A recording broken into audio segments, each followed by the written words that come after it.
Bad day with भाऊ. भाऊची हालत बघा, भाऊची हालत बघा, तुम्हाला दिसतंय का? भाऊ माकलाय चिखलानी सगळा. एका गाडीने रस्त्यात पाण्यात टाकली, आम्ही सगळे चिखलानी माकलोय.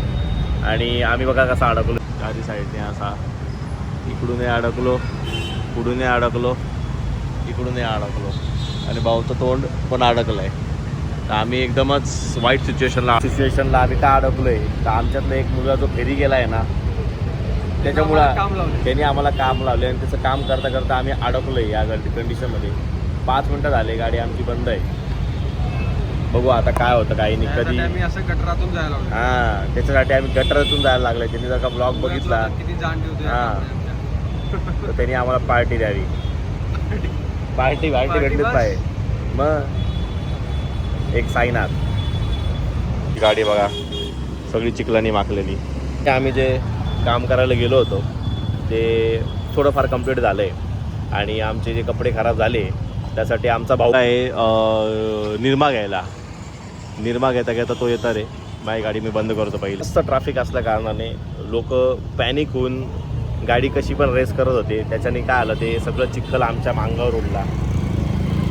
आम्ही थांबना हे घेतले कपडे धुवायला 10 रुपयाचं एक्सेल सर्फ एक्सेल नाही घ्यायचं बाळा, सर्फ एक्सेल नाही घ्यायचं, रिन घ्यायचं, सर्फ एक्सेल नाही घ्यायचं. सर्फ एक्सेल हरामखोर कंपनी आहे. हां चलो बाय भाऊ. ची वेळ झाली पण तरी मी आलोय फार सामान घ्यायला, कारण की हे सामान महत्त्वाचं आहे आम्हाला, नाही तर उद्या मला जेवायला भेटणार नाही.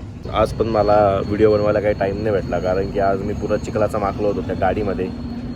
वैतागलो, आंघोळ गेली, तेव्हा बरं वाटलं आम्हाला. तर आपले व्लॉग भारी आणि चांगले येणार आहे. Stay tune in vlog.